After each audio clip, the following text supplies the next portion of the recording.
Super Mario RPG Legend of the Seven Stars got a remake for the Nintendo Switch, so here I am making a remake of my video looking at Easter eggs in Super Mario RPG. Note that there will be some spoilers, but not much has changed in 20 years.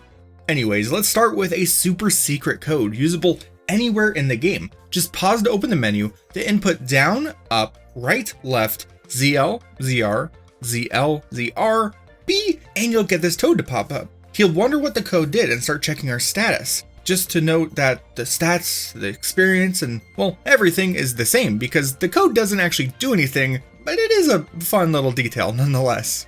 Next, when saving your game, Mario will normally tip his cap to the player. However, if you try to save to a different slot, you'll get a confirmation if you want to overwrite this new slot. If you say no to that, then try again, say no again, and repeat. When you finally save over that slot after 10 or so no's, Mario will be angry, and if you say no and save again, Mario will be kinda sad. From then on, for every additional no, he will alternate between sad and angry, which is oddly relatable. Onwards, we find ourselves in Mushroom Kingdom, home to Peach's castle and a whole bunch of toads. One of them, a young little mushroom, can be found running in circles in the south corner of the map. If you talk to them, they say that they want to adventure alongside Mario. They also mention knowing how to get Bowser's goat, and response Bowser roars, sending the kids skedaddling into their house. Speaking to them again will scare them back into jogging outside once more.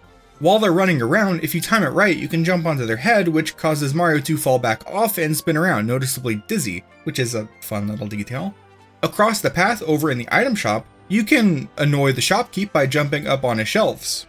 And in the castle, we can visit Peach's room and check this spot to find Peach's, something? Who knows? Doing this with Peach in your group causes her to reprimand you for snooping through someone else's stuff, which is like, that's fair. Leaving the Mushroom Kingdom, when visiting Karo's sewers for the first time, Mallow will lead the charge, and you can try leaving him behind, causing him to hop out and exclaim that, if you go outside, I go outside. I guess he doesn't like being left behind.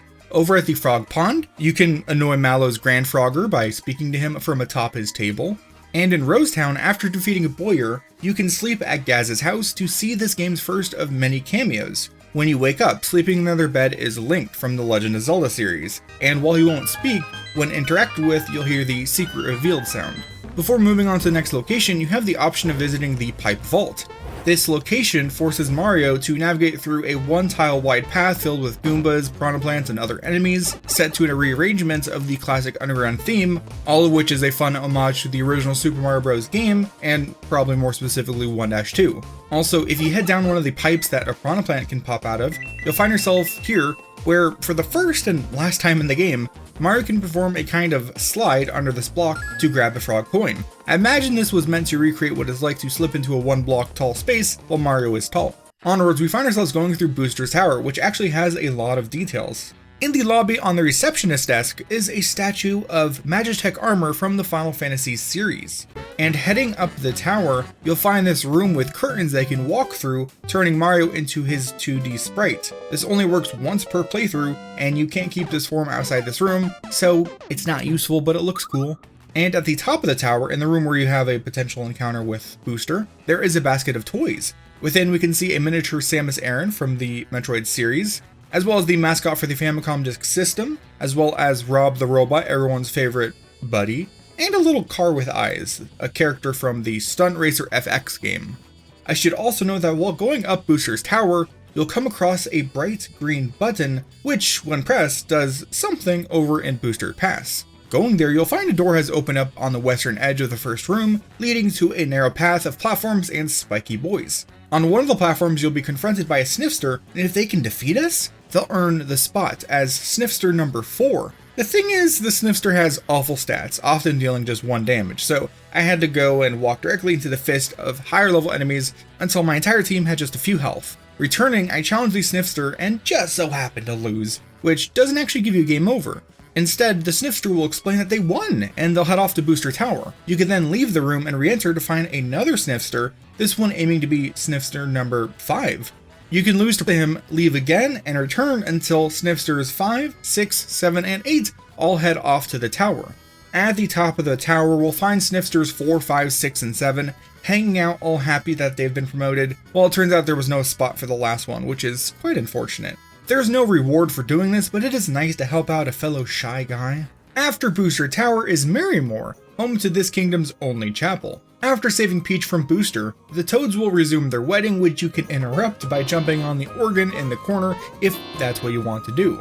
You can also take a rest at the Merrymore's Hotel, which has an expensive room costing 200 coins. This is real fancy with a personal bellhop, attached shower, and a robe that's too small to wear. What's interesting is that you can actually choose to spend another night without paying, each one costing an additional 100 coins that you must pay before being able to leave. If you cannot pay, you'll be forced to work as a bellhop, which means leading customers up to the room, fulfilling their every wish, and then seeing them off.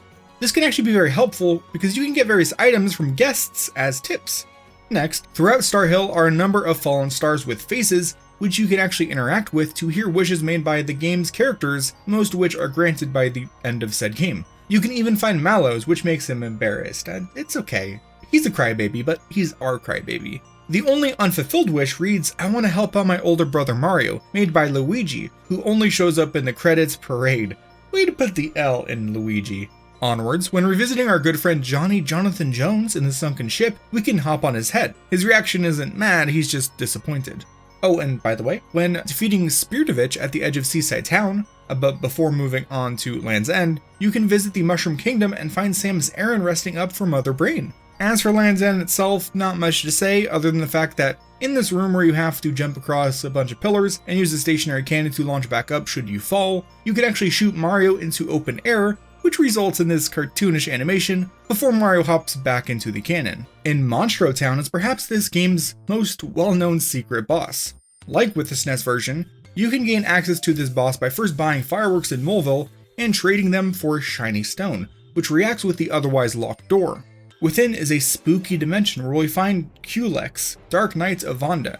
His imposing 2D appearance, music, name, abilities, and so on are an homage to the Final Fantasy series. We'll talk a bit more about him soon, but first, within Barrel Volcano is Cindertoad, formerly known as Hinopio, who runs an item and armor shop. In the corner of his shop are boxes with 3 figurines. From left to right is an Arwing from Star Fox, then Captain Falcon's Blue Falcon, and Goro's Fire Stingray, both from F-Zero. I know this is nothing new, but if you think about it, the lore implications go crazy. Now we've just about reached the end, so let's get into some post-game spoilers. After beating the game, a Toad will deliver a voucher for 1 free stay at the previously mentioned Merrymore Hotel.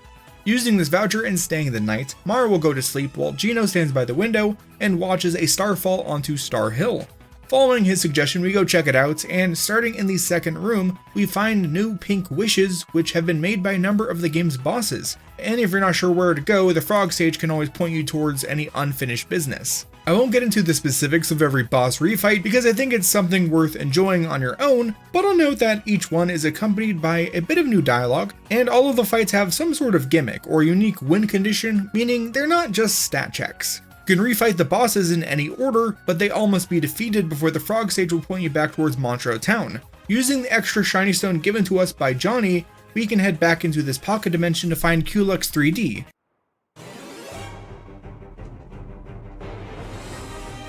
Oh no! He's hot! And 3D. While this is not technically a stat check, oh boy, it is difficult. And I was only able to beat it with the help and guidance of chatters when I streamed fighting a number of these bosses. And oh! Oh, I did it! Oh, I murdered the anime. After defeating Culex 3D, if you go and defeat Mr. Smithy again, you'll get to see the closing epilogue, this time adjusted to feature all of the bosses that you fought. There's no other rewards for doing this, so I'll just say that I like that the remake added extra bits of story and purpose to what otherwise could have been just some fun refights. After the credits and just before the end, I should know that there will be some fireworks, and just like in the original, what shape the fireworks take on depends on how many fireworks you have in your inventory. Normally it's a mushroom, but if you have at least 3 fireworks it becomes a flower, and at least 5 fireworks it's a star. Ooh, shiny, isn't that neat? Anyways, now that we've reached the literal end of the game, it's time to end this video. Thank you so much for watching. Big thanks to my channel members for their support, it really means a lot.